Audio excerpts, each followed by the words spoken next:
प्रभात प्यारे बच्चों, कैसे हो बेटा आप सब। बेटा हमने भाषा माधुरी के चैप्टर 1 to 6 कर लिए हैं। तो बेटा आज हम अपना अगला पाठ दादाजी पाठ 7 दादाजी शुरू करेंगे। सभी बच्चे अपनी भाषा माधुरी की किताब खोलें, पेज नंबर 27 पाठ 7 दादाजी। सबसे पहले बेटा सभी बच्चे डेट लिखेंगे, जुलाई 27 2021 दिन मंगलवार। बेटा मैक्सिमम बच्चे जो हैं डेट नहीं डालते, आप सभी बच्चे चैप्टर के ऊपर डेट ज़रूर डालें। दादाजी बेटा आप साथ साथ रीड करना है इस चैप्टर को जब आप वीडियो देखोगे।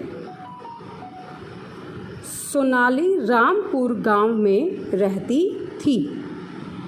गांव के बीच से एक नदी बहती थी। पूरा गांव रोज़ सुबह 3 आवाज़ों से जागता था। पहली आवाज़ किसकी थी बेटा? नदी की कलकल की आवाज़। जो नदी बहती है जब, तो उसके पानी को के बहने की आवाज़ आती है। एक तो उसकी आवाज़ से, दूसरी दूर नदी पार बजते ढोल की आवाज़। नदी के पार ढोल जो बजते थे उसकी आवाज़ से वहाँ के लोग जागते थे। तीसरी मस्जिद बेटा क्या होता है? जहाँ पर मुस्लिम पूजा करते हैं उसको बोलते हैं मस्जिद। मस्जिद की मीनार से गूंजती अज़ान की आवाज़।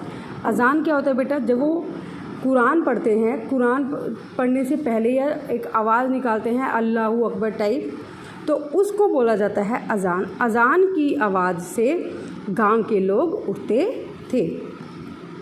अज़ान की आवाज़ सोनाली के दादाजी की थी। जो अज़ान की आवाज़ निकल आती थी वो सोनाली के दादाजी की थी। सोनाली के दादाजी वहीं रहते थे। ठीक है बेटा, ये है बेटा मस्जिद।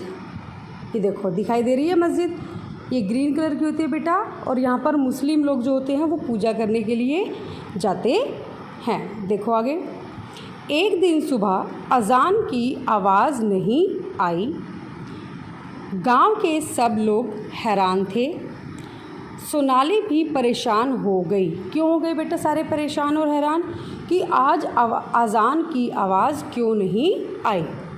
आज क्या हो गया? अज़ान की आवाज़ नहीं आई। कहीं दादाजी बीमार तो नहीं हो गए? सोनाली को दादाजी की चिंता होने लगी। उसने सोचा मस्जिद जाकर ही देखती हूँ, लेकिन दादाजी के पास खाली हाथ जाना भी ठीक नहीं है। उनके लिए कोई भेंट मतलब उपहार ले जाना ठीक रहेगा। अब वो सोचती है क्या ले जाऊं? हाँ, अखरोट ले जाती हूँ। दादाजी को अखरोट बहुत पसंद है। सोनाली जल्दी जल्दी पहाड़ी की तरफ चलने लगी। चल दी। कड़ाके की सर्दी पड़ रही थी। कड़ाके की सर्दी का मतलब कि बहुत ज़्यादा सर्दी।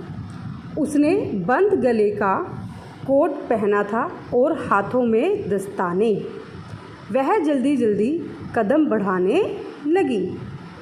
चलते चलते वह सोच रही थी, अखरोट देखकर दादाजी खुश हो जाएंगे। वह अपने हाथों से अखरोट की गिरी मतलब जो अखरोट के अंदर का जो मेन चीज़ होती है जिसको हम खाते हैं उसको बोलते हैं गिरी निकाल कर दादाजी को खिलाएगी। अखरोट के छिलके भी काम आ सकते हैं। उनसे छोटे छोटे सुंदर खिलौने बनाए जा सकते हैं। दादाजी माला भी सुंदर बनाते हैं।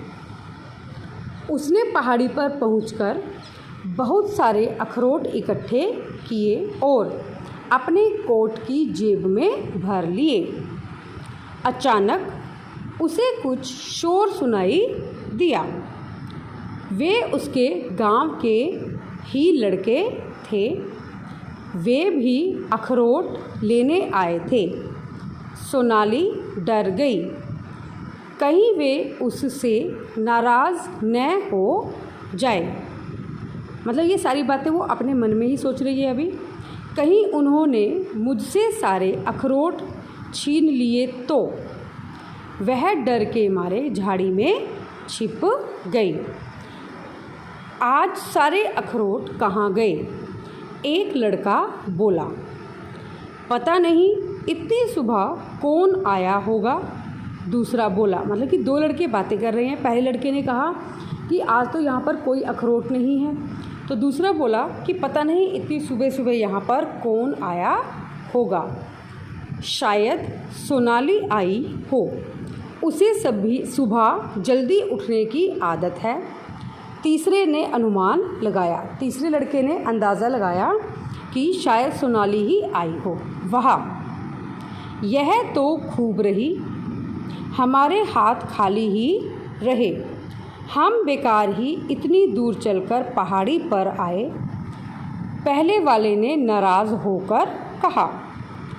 वह रोज़ सुबह जल्दी उठकर सैर करने जाती है, वह हमारी तरह आलसी नहीं है, इसलिए सारे अखरोटों पर उसका ही अधिकार है। तो इससे मतलब बेटा वो क्या कहना चाह रहे हैं कि जो जल्दी उठते हैं उनको फ़ायदा ही होता है। तीसरे लड़के ने समझाया कि अगर हम आलस करके सोए रहेंगे तो हमें कुछ भी नहीं मिलेगा, अगर हम जल्दी उठते हैं और जल्दी उठकर काम करते हैं तो उससे हमें ही फ़ायदा होगा।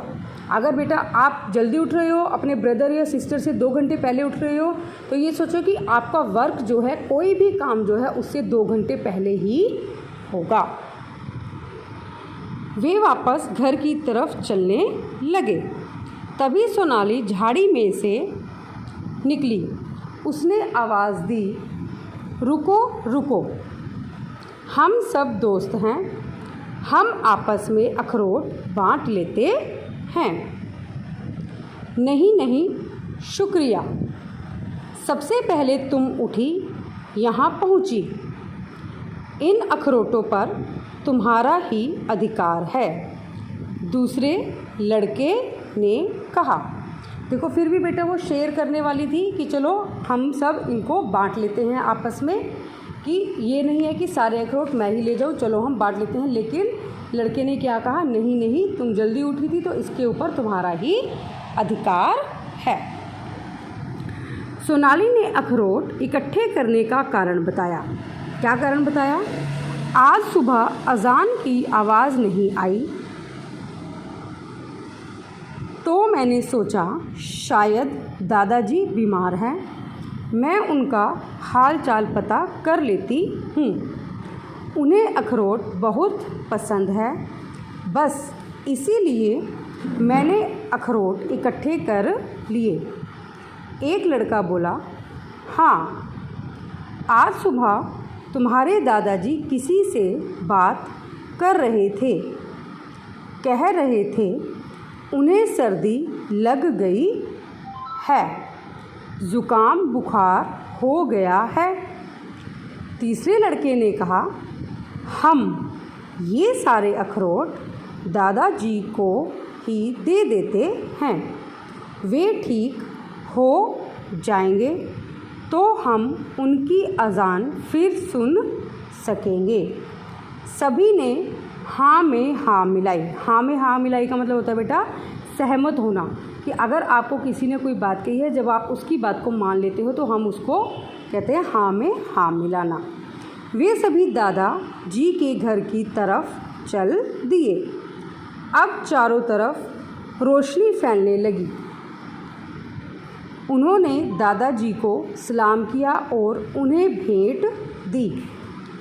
दादाजी बच्चों को देखकर बहुत खुश हुए। उन्होंने प्यार से सबको गले लगाया और ढेर सारी दुआएं दी। ठीक है बेटा, इस चैप्टर से बेटा हम क्या सीखते हैं कि हमें अपने बड़े बूढ़ों की सेवा करनी चाहिए। अगर किसी वजह से आपसे वो बात नहीं कर पाते तो उनसे पूछिए कि क्या कारण है जो आज वो उदास हैं, किसी से बात नहीं कर रहे। तो आपको जानना चाहिए कि उनकी क्या समस्या है। कई बार बेटा ऐसा होता है कि वो आपको अपने बारे में, अपनी समस्या के बारे में नहीं बता पाते, तो बेटा आपका ये फ़र्ज़ है, जो आपसे बड़े हैं, आपके दादाजी हैं, आपके मम्मा पापा हैं, तो आप उनसे उनके बारे में पूछते रहें कि उनको कोई प्रॉब्लम तो नहीं है। और बेटा जैसे कि ये फ्रेंड्स थे, इन चारों ने एक होकर ही, इकट्ठे होकर ही क्या किया, दादाजी को अखरोट दिए, जबकि लड़के जो है उससे अखरोट छीन भी सकते थे, लेकिन उन्होंने अपनी दोस्ती का परिचय दिया। बेटा इसको ध्यान से पढ़ना, मैं इसके नए शब्द जो हैं आपको भेज दूंगी, उनको आप अपनी फेयर नोटबुक में राइट करना। और आपने इसमें एक एक्टिविटी करनी है, जो आपके बादाम के या अखरोट के कोई छिलक होते हैं, उनसे आपने कोई भी एक ऐसी चीज़ बनानी है, जैसे कि कोई एनिमल आपने ड्रॉ किया और उसके ऊपर उसके छिलक वगैरह लगाकर आपने वो बनाना है। सो बेटा इसको ध्यान से पढ़ना। धन्यवाद, आपका दिन मंगलमय हो।